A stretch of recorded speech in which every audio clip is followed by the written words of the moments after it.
Hey everybody, I'm Rob Childs, Rapier Swordsman out of the United States, and today's video is going to be about a common mistake that I see my opponents make, a presentation if you will, that I call the critical angle.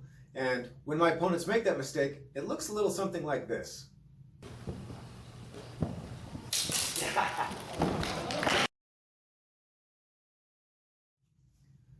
So let's talk about the definition of the critical angle. Now, I like to call the up-down direction the vertical plane and the left-right direction the horizontal plane, as it is in relation to my opponent. You present a critical angle to your opponent whenever you take the point of your sword and you divert it along the horizontal plane enough that your sword is no longer pointing at your opponent. I see people doing this all the time. They do it for various reasons, and usually it's only a momentary appearance. However, when you're talking about a combat set that is literally measured in fractions of a second, it only takes that momentary presentation of that critical angle for your opponent to take advantage of it. So again, it is that taking of the point, diverting it along the horizontal plane enough such that it is no longer pointed at your opponent and creates this keyhole opening that allows you to take advantage of. The way you take advantage of a critical angle is really very simple. When your opponent presents that critical angle, all you have to do, and I do this many times to my opponents because they present these critical angles all the time, is to lay your sword in an attack over the top of your opponent's weapon. Make sure that you make contact with the weapon and push it down slightly as your sword moves forward into the target area.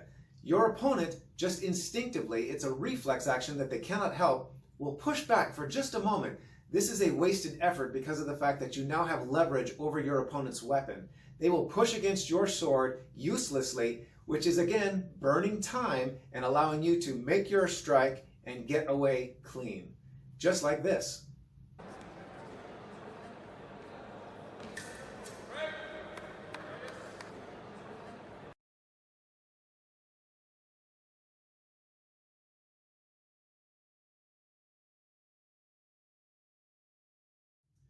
You'll notice in that tournament clip, my opponent was raising his sword and then lowering it, then raising it back up again.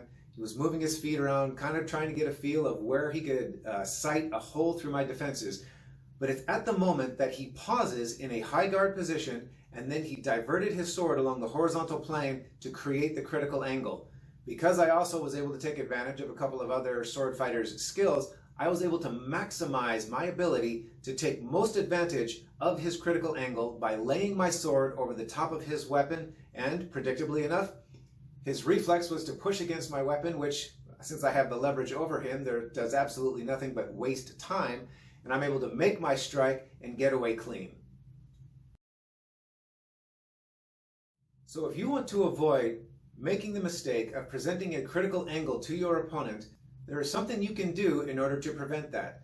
So always ensure that the point of your weapon is always focused on your opponent's center line. Whether you are a high guard, mid guard, or low guard swordsman, does not matter. Make sure that your point stays on your opponent's center line.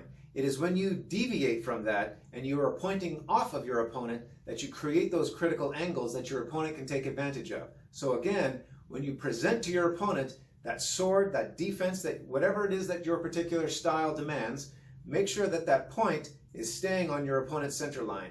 When you do this, this angle that you have created is actually a guide to the outside of the body when your opponent makes their attacks and you do your parry.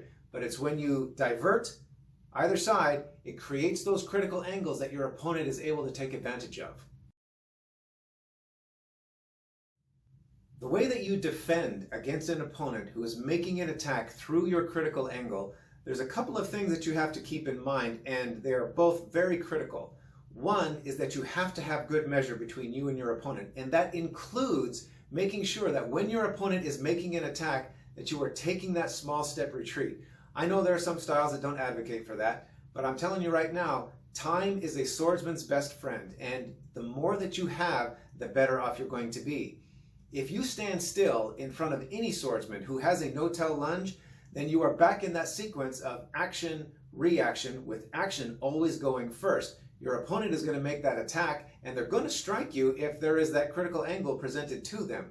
So first and foremost, make sure that you've got that good measure between you and your opponent, and that you maintain that measure in the midst of your opponent's attack.